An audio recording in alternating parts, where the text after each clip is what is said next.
Hi everyone, and welcome to ActionPhotoPassion. I'm Christian Zora, a Sony A-mount camera shooter, and I'm here today to talk to you about the E-mount system of Sony, and more specifically how a A-mounter can switch to E-mount system.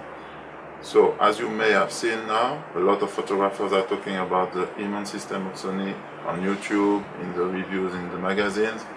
So, the question is, when you are involved in the A-mount system, how could you switch to E-mount system? I have already made a video showing that the usage of the A7R II with the A-mount lenses on the adapter that is Sony LAEA3 is not something very powerful, in the sense that a lot of features from the camera are not totally exploitable. Now, I have been investing recently because I would like to go to full frame now, so I've been investigating about the A99 II and the E-mount system.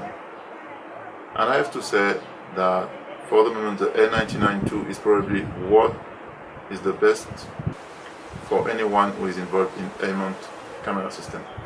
Why? Because you get the 12 frames per second in continuous burst mode, and that is huge.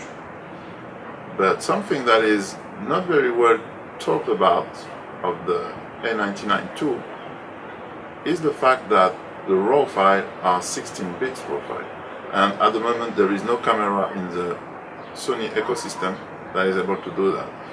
None of the E-mount camera they are able to do 16 bits. They are doing 14 bits or 12 bits.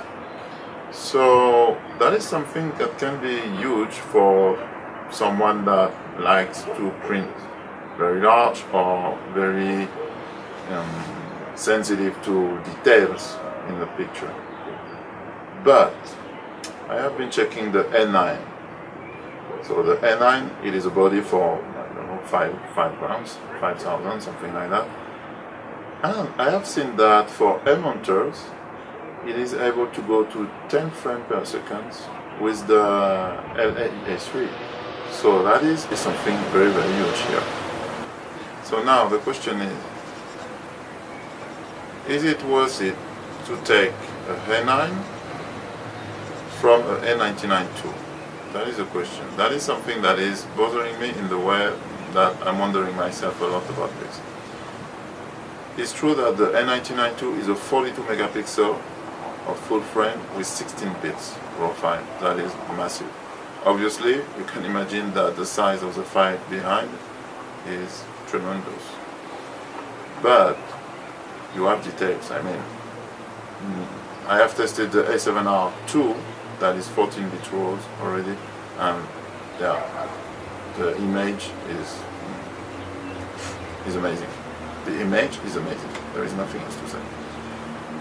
I love the sensor of the 42 megapixel from Sony. I love it. Clearly, I love it. I think I want it. Now, the thing is, do I want to continue to involve myself in buying new lenses for A-mount camera? That is another question. Taking into account that, for example, the 70-200 2.8 of Sony, that is a GSSM2, is more or less the same price as the equivalent on E-mount system. So, do I want to buy the A-mount one? I'm not sure for this. I'm not sure. And yeah, I'm not sure. But what I know is that the A7 III, the A7R3, you will be able with these cameras to have burst to 2.5 or 3 frames per second maximum. So, considering this, it is true that these two cameras, these two bodies, you can put them apart. They are not supposed to be used with A-mount lenses.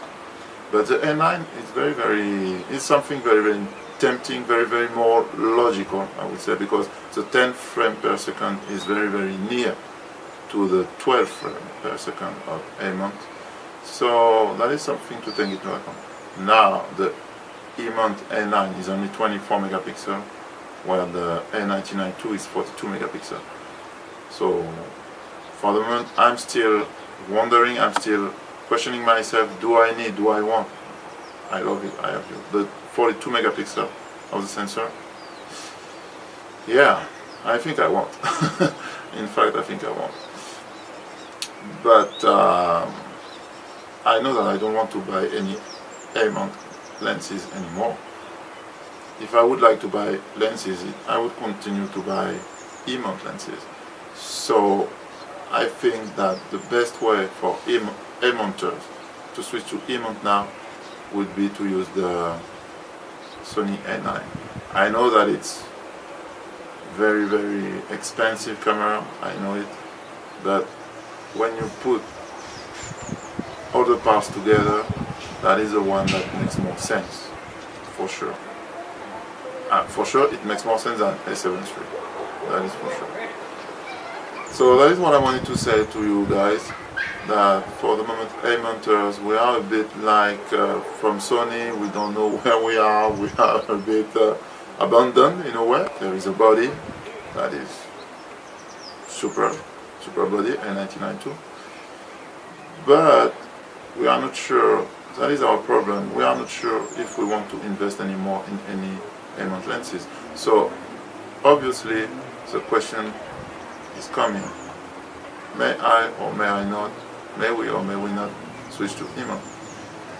But if you want to switch, I'm telling you, with the A7R III or with the A7 III, you will see that the body is too much limited. And moreover, if you are using your lenses for action, no, it's a no-go. 3 frames per second, no-go. That's it, guys. You make yourself your decisions, your appreciations. You leave me comments to know what you think about it. And yeah, some up, some down, as you want. Thank you very much, guys. See you soon.